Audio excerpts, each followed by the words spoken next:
could say a little bit about the history about this.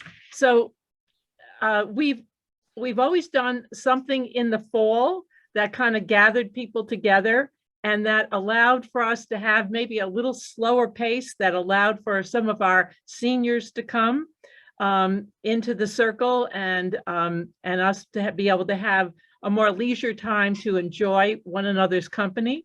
And so, Marjorie, we're thrilled to have you here joining us today. In particular, we know she's coming from the center from where she lives, and so it's really great to see. And you might have seen that we said this was the network at FCCW, and you might say, well, what's this group? And basically, it used to be the parish visitors, and then it became the visitation network. And then during COVID, it became the virtual visitation because we did everything on Zoom. And now we're coming out of the pandemic. Yes, I really have my fingers crossed that things will continue to improve, especially in the spring, because that's when we hope to have our tea, and we hope to have some of that in person and maybe outside in the garden. So that's what I'm hoping for. And we've got some exciting plans for that already in the talking stage. So so that's a little bit about, if you see the word, the network at FCCW, it's speaking to the group that is bringing people together. And that's how we've come to have the program today. The reason we're doing it this way is that it can bring people that are at distance. And we also get to take the masks off, and we get to see one another's faces. I want to thank Sarah Marino and Richard Carbone. They are two people who have worked on bringing this today to us. And Sarah is here, and she's also working here today already. But I just hope that you can appreciate how much Sarah has been the glue that has kept so many of our programs going through this time. Maybe we want to applaud or wave our hands and say thank you, thank you. Okay. So thank you, Sarah. And Richard Carbone is not with us today, but he has been very much instrumental in being at the meetings and helping get some of the planning accomplished. And he just wasn't able to be with us today.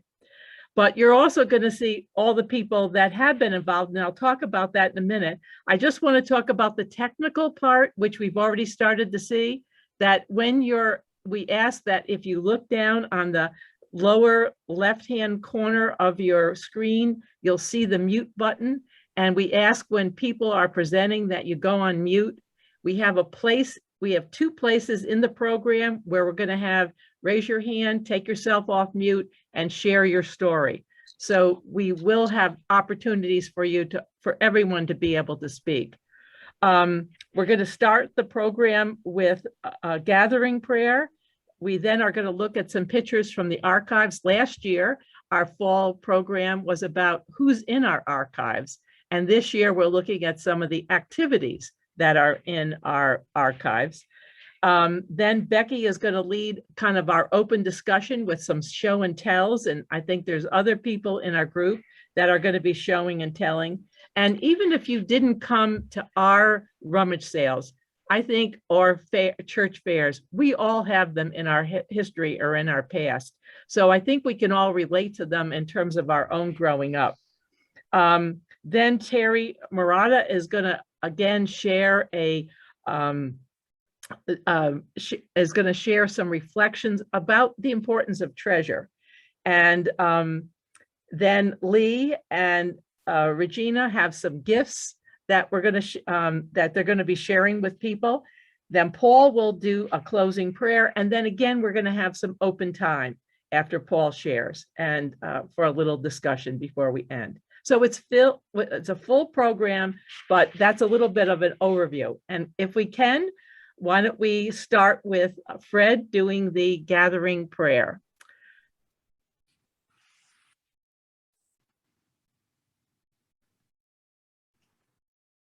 He needs to unmute, Fred. I thought somebody was turning me off. Gracious and gathering God, as we gather here in the harbor of your safety, we thank you for the sweet, the endearing fellowship of this hour. As we look back to see how your Spirit has knitted us together to serve your church and build community, we are grateful for the gift of memory. As we journey forward, we celebrate those new to our community and welcome them into your fellowship of love. And when we take moments to fully treasure the blessings that you bestow on us, we are more fully alive and the world around us lights up. Amen. Amen. Thank you, Fred, for sharing your reflections and leading us in prayer. And now I'd like to see if Anne will take us on a little walk down memory lane. Okay, so Kathleen asked me to go look in the archives, and this time the topic was rummage sales and fairs. So I'm just going to share a few things that I found along my way of looking. Can people see the fall rummage sale flyer? Yep. So this is one of the first things I found. It's handwritten. And I love the fact that we still have paper and physical archives. And so this is something someone drew to announce the fall rummage sale with all the leaves falling, which looks like my window today. And it was definitely in November. And they had it on a Wednesday and a Thursday, and they had pretty much a full day and evening on the first day, and most of the morning into the early afternoon on the Thursday. So that was a fun thing to find.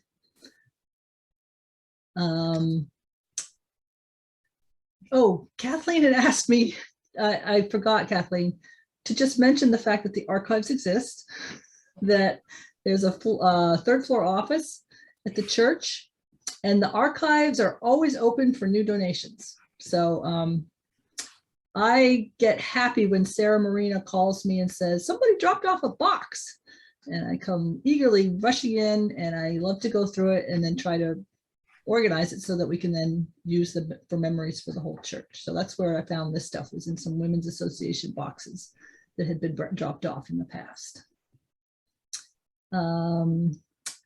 Another thing I found was a newsletter from 1993 about all the things that went on with the Women's Association.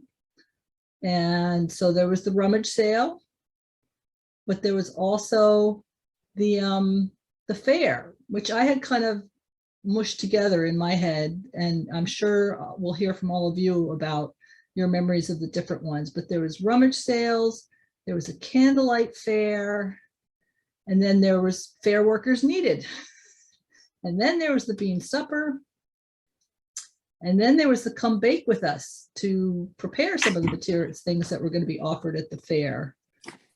So this is just a one-page newsletter, and boy, was the Women's Association active and busy with events for the year. And then we get to see a couple of years later, 1996, all these names of people for this Candlelight Fair. Oh, look. And down the left is the particular sub event. So there's a silent auction, there's a bake table, there's the serve table, wrapping paper, and then the names of some folks who are on this call, some folks who are no longer with us, but we remember them fondly. And this is only the top half of the page.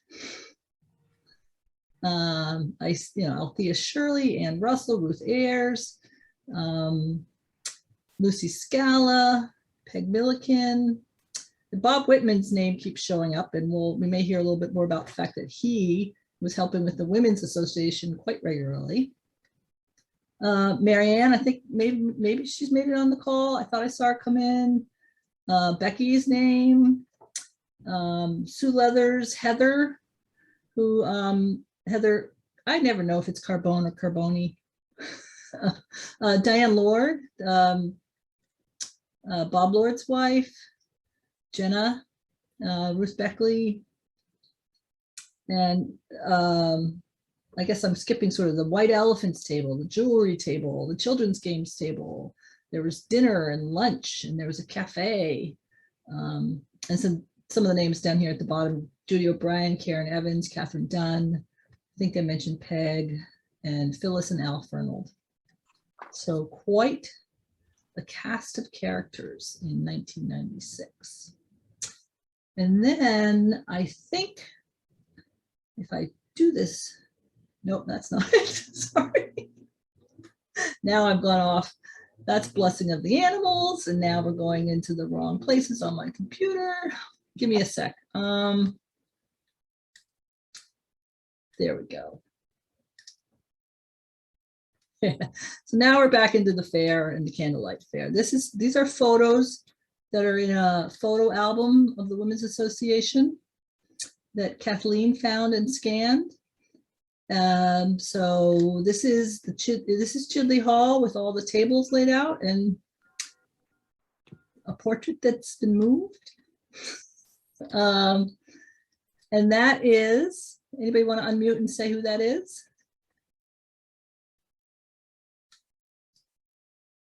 I think is it Jane McClennan? That's who it is. Yeah. Yeah. Okay. I thought someone was going to beat me to it, and then I'm half done. I'm wrong.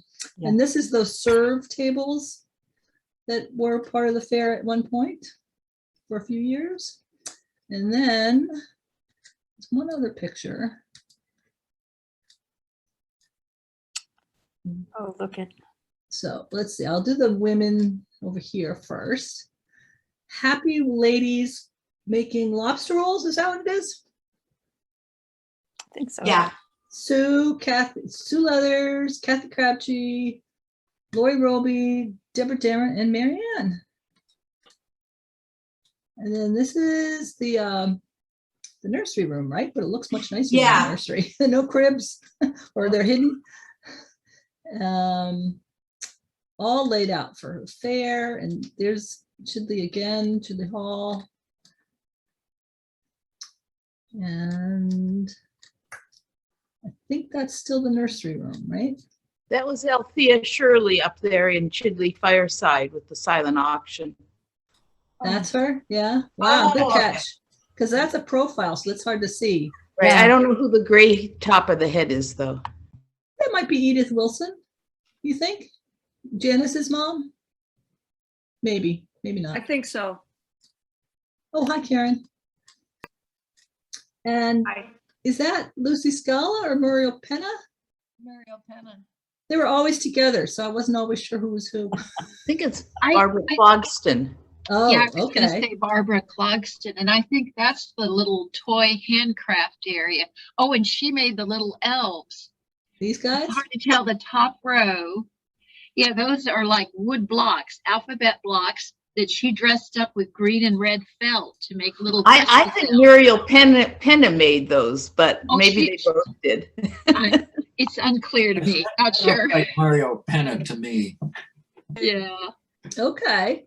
Oh my So- gosh, that's so fun. So that's the items from the archives that Kathleen, you and Becky and I sort of picked out. There's a Kathleen, I want to ask you, there's a paragraph that we also found, but did you want to do that after the show and tell? Either way, but do you want to go in on the other picture and see if people can figure? Wonder if that was Peg Pernick, and This who one? is? Yeah. Oh, who in- maybe That's who it is. Yes, that's. This is Peg in the red sweater. I yeah. think so. Yeah. And how about the other woman? I think that might be May Hambley. Oh, I think so. Yes, May Hambley. And she did the knitting. Yes. So that would make sense. Yeah. See all the mittens up there and everything. And then Marjorie Moore knits some of those Icelandic wool ones.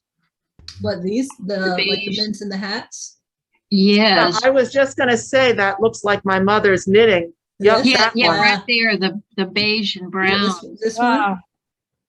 And Yeah. also down lower to the left, there's another pair of her Yeah. style mittens. And she spun the wool, by the way.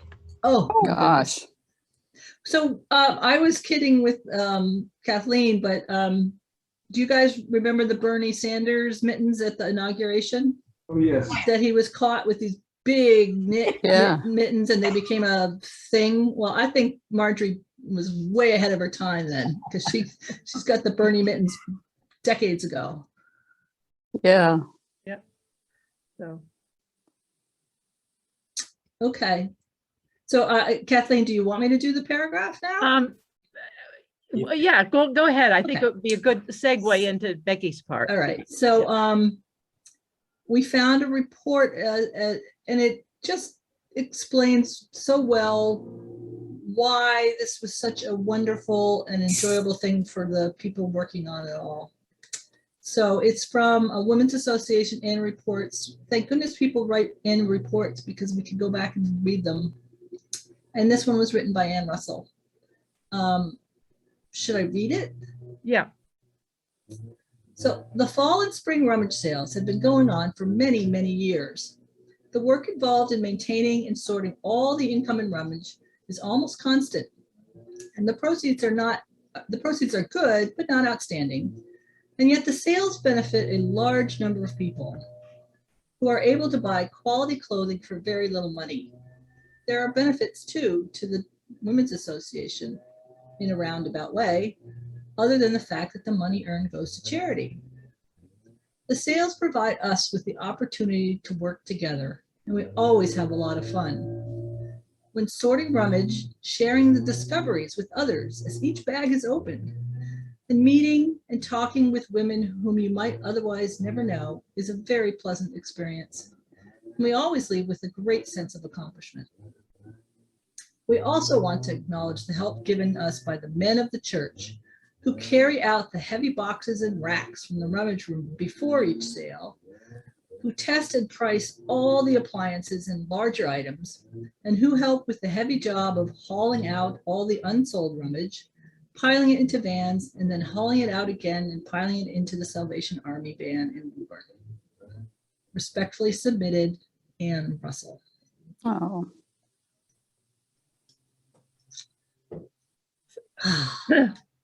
Yeah, All right, I'm put everybody back on screen. and Keith? So yes, I thought Well, if you Keith guys wanted Oh. wanted to say something. please do. all right, excuse me. And in one of your earlier pictures, you showed the serve table, and Anne had a serve, was the serve person to create that table every year. And I worked with her every year. Wow. Nice, Great. thank you. Keith, can you explain what types of things she had for sale there? I remember. Internationally, they were made from all over the world. Mhm. So they're international things and very interesting. Third world countries mostly. Mhm. Beautiful. Anne was also the president of the Women's Association for a number of years. In fact, I think she was about the next to the last president of the Women's Association. And the interesting thing is that her mother was the first president of the Women's Association. Well, she was president on the 50th anniversary of the Women's Association after her mother started it. But actually, there were probably as many as a half dozen after her. I thought you were about the last one. No, I don't think so. But I bet Anne can dig it out if she needs to. I can. There's a Women's Association report published every year up until X. And in the back, they listed all the presidents. So I could find it, but I just don't have it for us today. Also, I still have Anne's sterling silver pin made for, given to Oh, past presidents. oh, Oh, wow. oh, that's sweet. I think I've seen Marjorie Moore wear one of those. Would that be true? Is Marjorie a past president? I think she was. She probably has a pin. And yeah, it's a very special pin. And Keith, it's wonderful. You still have Anne's. And Althea Shirley, I remember her wearing hers to church. Yeah. I And have there's- one, but it's packed away for the move, so I can't show it. And someone did send one to the archives. Sharon Sarah Master. Massenbrook. Oh, wow. We're gonna miss you, Mary Ann. What does the pin look like? It's the spire of the church. Okay, yep, I've seen my mother wearing one of those. That sounds familiar. So now I turn it over to Becky because she has a little piece of the archives too, of personal archives to share. Okay. Well, and this is kind of building on that paragraph that Anne read us a few minutes ago. One of the nice benefits of working on the Christmas fair was that I got to meet a lot of women that my path would not have crossed otherwise. You know, if you generally at that time, I was a mother of young kids, and so I knew people in the church school, and that was about it. But working at the fair, I got to meet a whole lot of other women and really very dear, inspiring people. And I've got a couple of show and tells here. I'm hoping you can see this. This is a blue checkered pot holder that I love to pieces. Practically, and it was made by Peg Milliken. I believe in that there was some sort of Tuesday morning sewing group. And I just love this. Another thing that I really use all the time is this tote bag. I hope you can see it. It's like a handmade tote bag that's lined beautifully. And it's just the right size to carry books to my book group meetings or a lunch, or, if I had a kid's doctor's appointment or jury duty or anything, I could carry my textbooks and study. I love that bag, and I bought it at the church fair in the Benton room. The last thing is the really famous wrapping paper. And this is a roll that I still have left of Christmas paper. For some reason, it looks purple on my screen, but it's really red, white, and green. Yeah, it looks good. And reversible. And I have to say, I believe Marty Hood and her husband were. Yes, they did. And they were huge rolls. They were kind of expensive, but they were a real bargain. And I have treasured this. I only save this for very special Christmas gifts. And this is my last bit. But anyway, those are just some kind of fun things that I really do use a lot. But Nice. the most important thing, the best thing of all, was not only being able to raise money for some really important charities, but I think the fellowship and sense of community and friendship that I got from being involved. So I was wondering if other people might have certain memories. I do have one memory, though. I almost forgot to say. It's about Peg Milliken. So one year there was quite a heavy snow on a Friday, and Friday afternoon, it was several inches of snow and it hadn't been plowed yet. And I just assumed the fair would probably be canceled because I was not from New England and I wasn't used to how the snows work up here. I just thought for sure they'd cancel the fair that day. Not only did they not cancel it, but Peg Milliken drove all the way into Arlington to a fish market to pick up the lobster meat for Saturday's luncheon.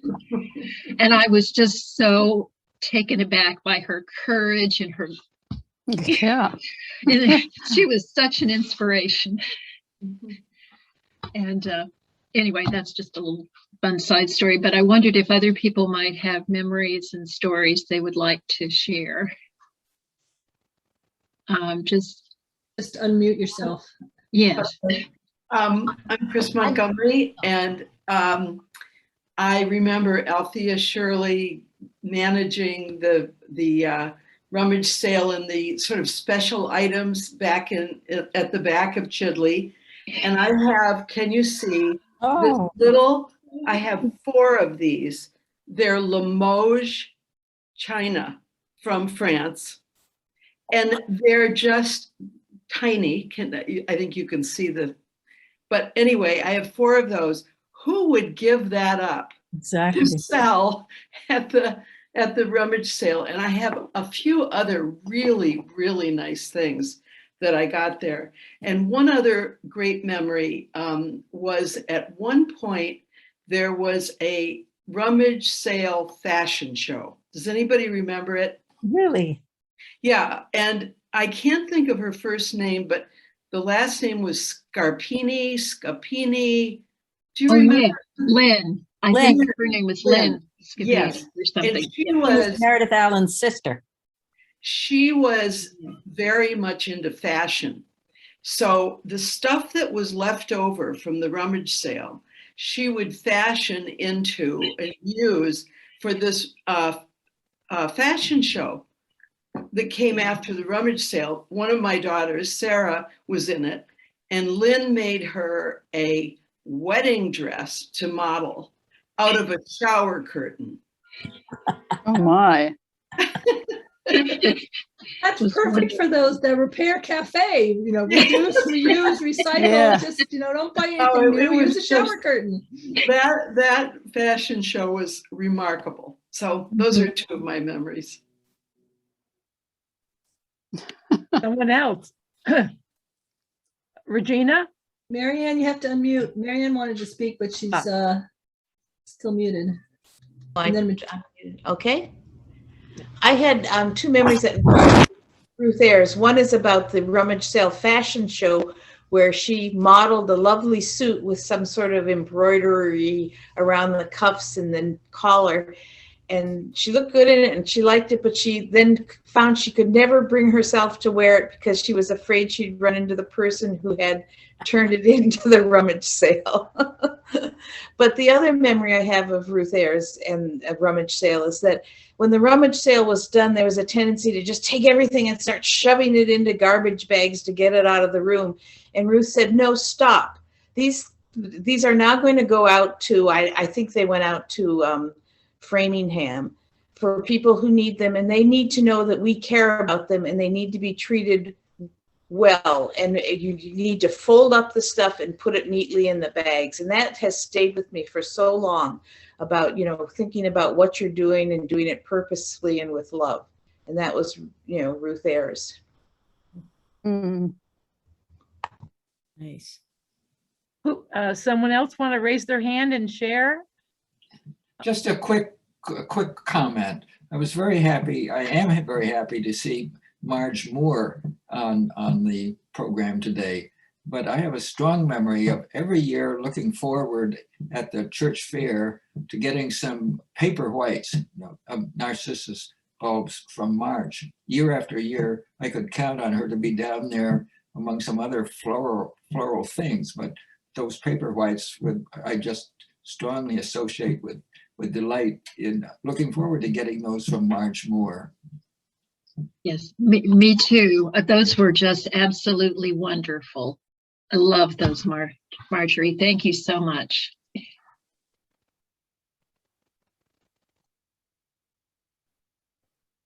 Karen? I have a quick thing. I have this beautiful bag that Peg Milliken made that I got at the fair, lined and everything. I still use it a lot. And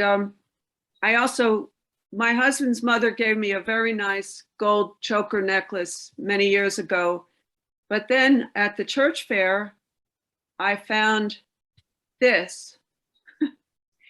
And I have worn this an unbelievable amount. It was $9.99, I think, in the jewelry counter. And I one day thought, well, why would I wear my nice thing from Lee's mother when this looks I mean, it looks real to me. Don't tell anyone, by the way. This is my like go-to necklace all winter. And all I've ever done is replace the clasp because it got sort of worn looking. That's But beautiful. there could be some real finds in the jewelry counter. Hmm. But don't betray my secret because it's actually a priceless necklace. Okay.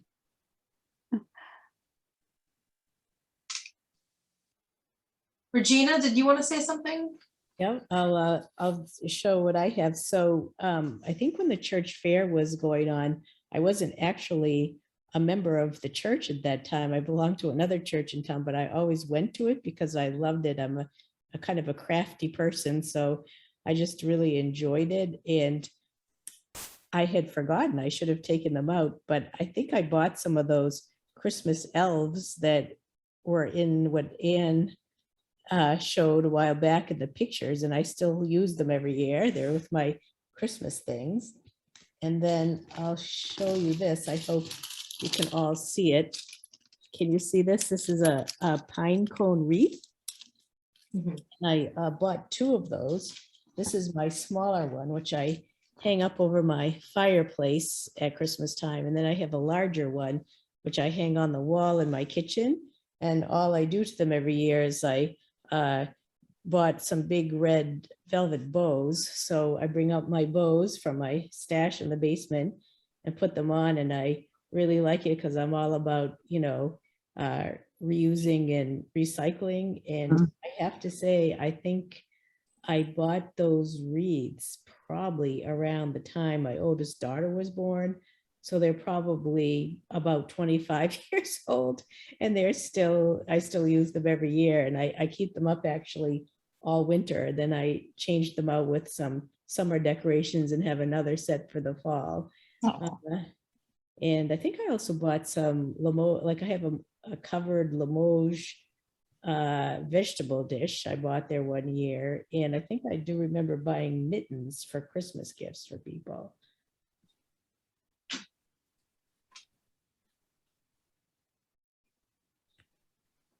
Judy, did you have something to add? I hear there was some rumors about Judy and the leftover jewelry, but I think this is your chance to set everyone straight on it. Well, in the closet behind the library tables in the Tucker room was a lot of leftovers from the well, I used to have it as a white elephant room, but it was also jewelry. And it was there was a lot of jewelry hanging on sort of this purpose-made stand that had dowels going all different directions, and it was there for, I don't know, at least 7 or 8 years. And one day I just thought, well, I'm going to look at this stuff and see, because like now gold is really valuable, but people could easily have been giving us, you know, 14, 18 karat gold things to sell and not thought anything of it 20, 25 years ago. So I took all the jewelry, and it was like this big box of costume jewelry, and I took it home and looked at it with my, Carol has one of those little things they use, those jewel loops, and most things that are gold say they are gold. There's one thing that I wasn't sure about, and it was really heavy, so I was hopeful about that. And I came up with like maybe 9 pieces, and I took them down to Sims jeweler in Winchester and asked first place, are these gold? And he said yes. And then he said, and they're worth $737 or something like that. Now this is where I might be getting in trouble, because I sold them, and brought the check back, gave it to Sarah, who put it in some account somewhere. And we thought we'd come upon something that would feel like the right thing to spend it on.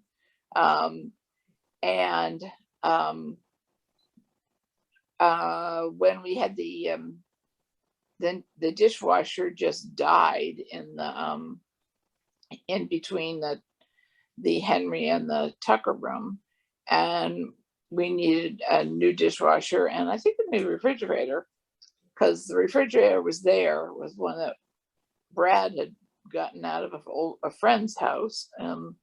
Anyway, and so they didn't know where to find the money, and we said, "But that's where you use. That's we have money for that, you know." And Sarah was able to find it, after, or maybe even Anne or Bruce. I don't know how much looking it took, but at any rate, Anne was able to pay for the dishwasher. So, Great. yeah. And I think I just put the rest of the stuff back there. So I'm not sure whether it's still there or not. I mean, all the other costume jewelry. But anyway. So when we use the dishwasher, we'll remember that. So that's great. So we'll come back. We'll have another chance to do some more talking later, but I'd like to move on if we can. And Terry Murata is going to share just some general comments about treasure in our life. And so, Terry. Oh, thanks. I must say I haven't written anything down, but I think that's sometimes better. Everything seems like treasure to me. I have this necklace that I bought at the rummage sale, and I had it on earlier. But we're going out to dinner with our two girls this evening, and I remember that every time I see one of them, she says, "Look in the mirror before you leave the house and take off one thing. Don't forget." Because apparently, especially when you get older, you're like really overdoing it. But this means a lot to me because I got it at the rummage sale. The thing that seems like true treasure to me is the thing that's behind me and that I am sitting on. It's a sofa from, I probably think it was made in the 1860s because it's Victorian. My grandfather was born in 1874 and his mother was widowed. He lived on a farm before he left and tried to seek his fortune, and did seek his fortune in the city of Boston. But he thought it would be nice to buy his mother a piece of furniture for the farmhouse. Her name was Julia Hagerty, and she had been born in 1830 maybe. So he found this couch, this very couch, at an auction and bought it for his mom. She died very shortly afterward, and the couch went down to the basement of the house where they lived in the Berkshires. And I would see it now and then. I guess we sold that house when I was 9 years old, but I remember it from the basement. And it moved to our new house when we moved to Lowell, where I grew up. And I just knew that it had stories to tell. So I reupholstered it myself. It's got like straw. It had straw inside it, like from a nativity scene, in Anno Domini. It was old, and it took forever to reupholster. And I didn't do a great job. But since then, I've redone it a couple of times. And the last time I redid it, I asked the fella to put like kind of a cornerstone down in between the arm, one of the arms, and the back. And it's the history of our family coming from Ireland and then being poor in the country, and then the rest of it and the rest of it, and the sadness and the early death, and then the fun and the joy. And so when I sit on this sofa, which is not particularly comfortable, I think of all those things. And you wouldn't assume that things would be so resonant for you, but they really are. I'm just moved by the faithfulness of things, the way they're still with you all these years later. My mother's going away jacket from 1946 for her very brief marriage. we can all think of things, and I wouldn't dream of throwing any of them away. They just, luckily, these things mean a lot to our children too, all three of them. They have dining room sets from every Don grandmother and great aunt, and I'm happy to have them. But I thought about this poem written by David White, and it's about how the things in our lives can be portals to meaning and can welcome us every day. So I'll just try to read this to you now. It's called Everything is Waiting for You. Your great mistake is to act the drama as if you were alone, as if life were a progressive and cunning crime with no witness to the tiny hidden transgressions. To feel abandoned is to deny the intimacy of your surroundings. Surely even you at times have felt the grand array, the swelling presence and the chorus crowding out your solo voice. You must note the way the soap dish enables you, or the window latch grants you freedom. Alertness is the hidden discipline of familiarity. The stairs are your mentor of things to come. The doors have always been there to frighten you and invite you. And the tiny speaker in the phone is your dream ladder to divinity.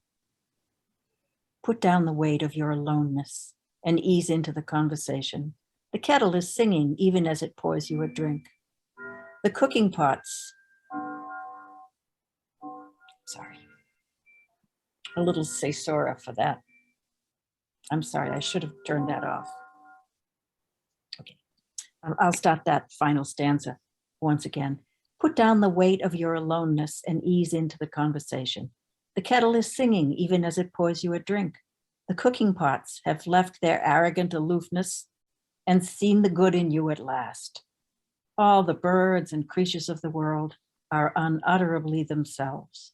Everything is waiting for you. I just thought it was every time I read it, it touches me. So we have to just think of that. We make this false distinction. I don't know. How far does it go back that we are separate from everything in the created world? But molecularly, we're all very much connected. And, certainly the God that made these sticks of furniture and grew the grain that feeds us and nurtured the grapes that we take to drink and the water flowing. It's all one. And we're part of it. We must never imagine that we're separate from anything. When we go, we'll all go together. We're together even now.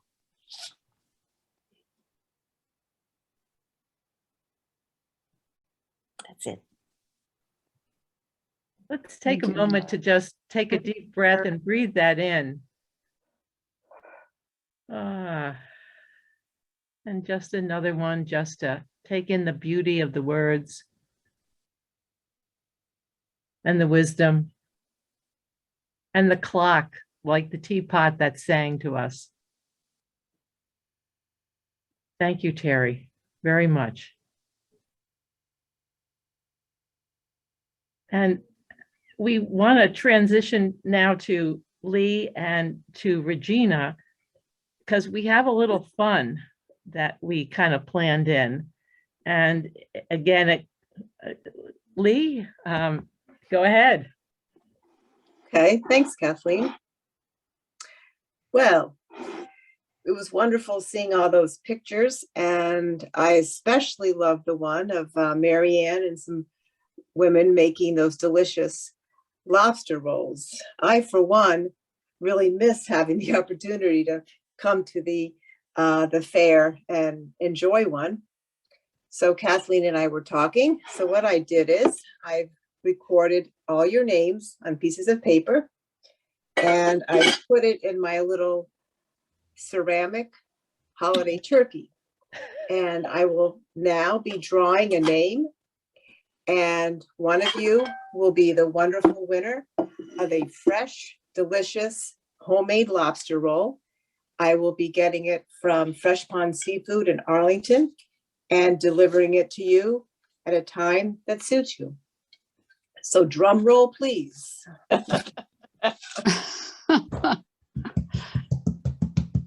Very good. Anne Henneke. You're killing me. People are gonna think it's rigged, but I love those lobster rolls. I absolutely love lobster rolls. Oh, good. All right. Oh, So, perfect. Anne, I think I actually know where you live, so you don't need to stay on after, but I can confirm your address later and we can chat. That'll be nice. Thank you. Yeah, you're welcome. And everybody's a winner because Regina's going to share something. Was that the idea of us maybe doing some kind of swap? Kathleen, is that what you're referring? Well, the form was written up that you prepared.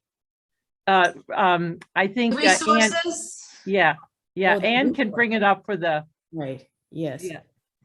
Yeah. So if you're cleaning out and you'd like to get rid of some of your things, we've drawn up some resources of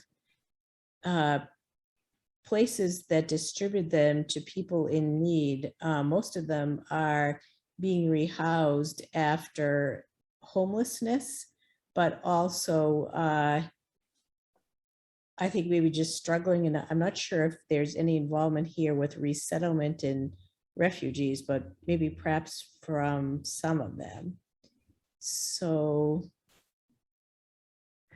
we can email you a copy of this if anybody's interested. Oh, sure. And I think Sarah, you're gonna do something with the website, right? Yes, this will be on the website by next Monday. Under a tab under Health Ministry. Yeah. Yeah. And there'll be a web posting, and yeah, it'll be easy to find for everyone. And if you know of some things that you'd like to say, oh, this really worked for me, and you'd like to add it to it, just get in touch with Regina and she can add it to the list. Linda Alexander did mention that there may be a chance to do some resettlement. Do you remember that conversation at the Tuesday walks, Regina? Yes. Yeah.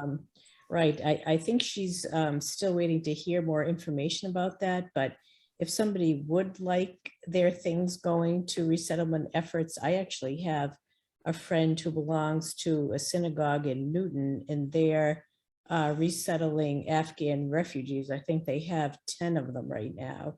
So I could put you in touch with my friend Jenny if Linda is still waiting to hear about any more local resettlement.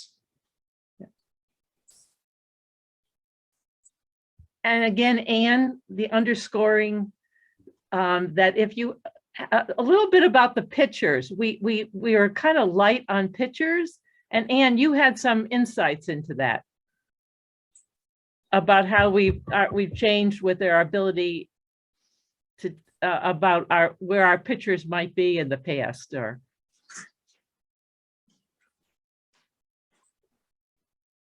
Anne Henneke? Yeah, I was trying to figure out how to unmute because with the screen sharing, it's in a different place. I couldn't find it. So I'm going to stop sharing this, but it will be available.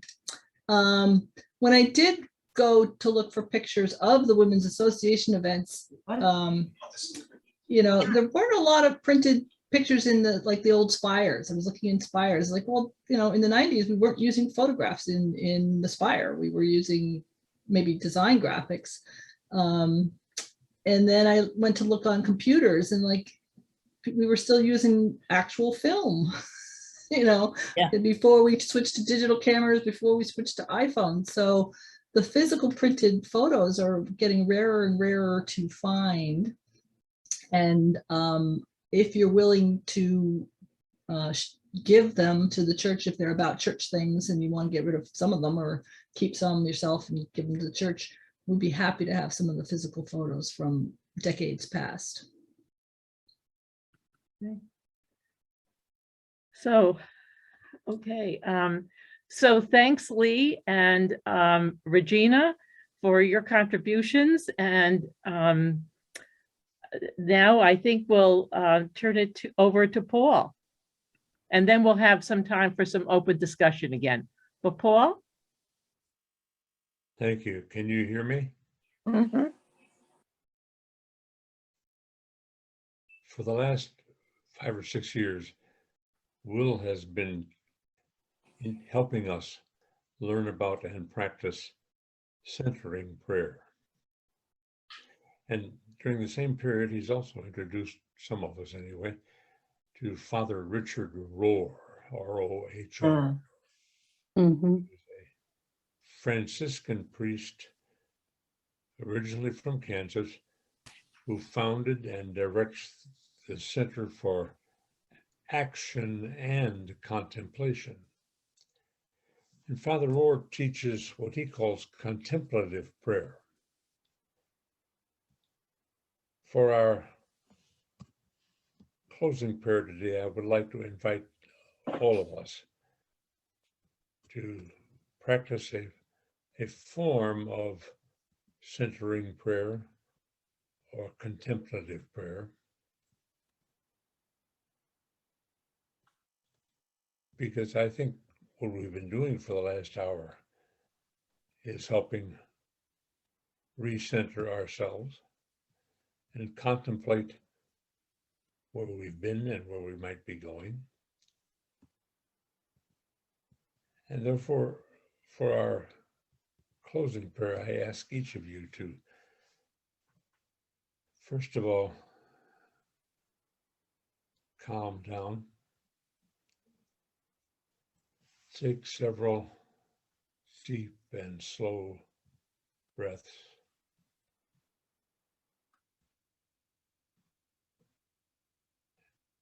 And now let's use the word rummage as a verb rather than a noun. And may each of us rummage through our personal memories as far back as we can take our memories. Some of us might remember back to 2 or 4 years old. Some of us might remember only to 10 or 12 years old, but however far you can go, rummage through those memories and try to think of some people or some persons or some events that helped you become who you are now. I, for example, was blessed with 3 grandparents and 3 great-grandparents. So my earliest memories, for which I thank God every day, are of my family of origin and what my great-grandparents gave me that helped me grow up. So you might think of family members, you might think of friends, you might think of early teachers. My first grade teacher was also my Sunday school teacher. She was also my piano teacher. My memories of her are very important blessings for me.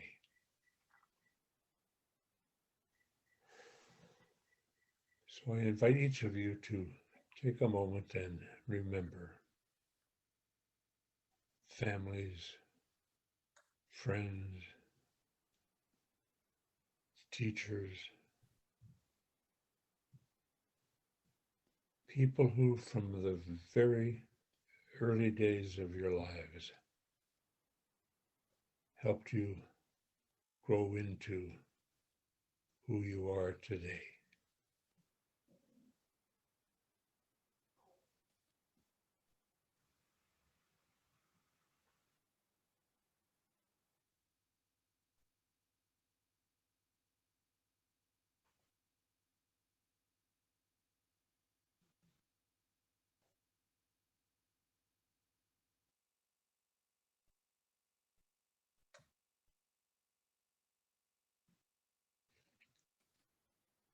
We do thank you, Lord God,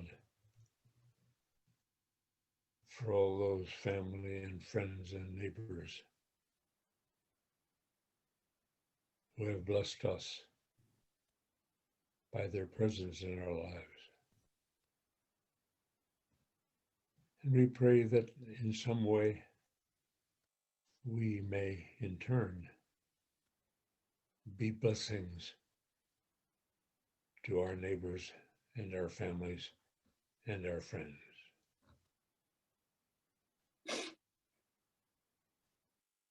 So be it. Amen. Amen.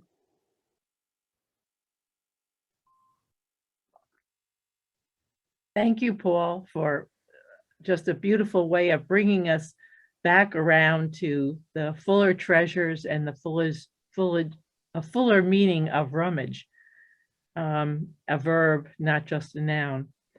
And as we have a few minutes, if anyone would like to share a phrase or a word or a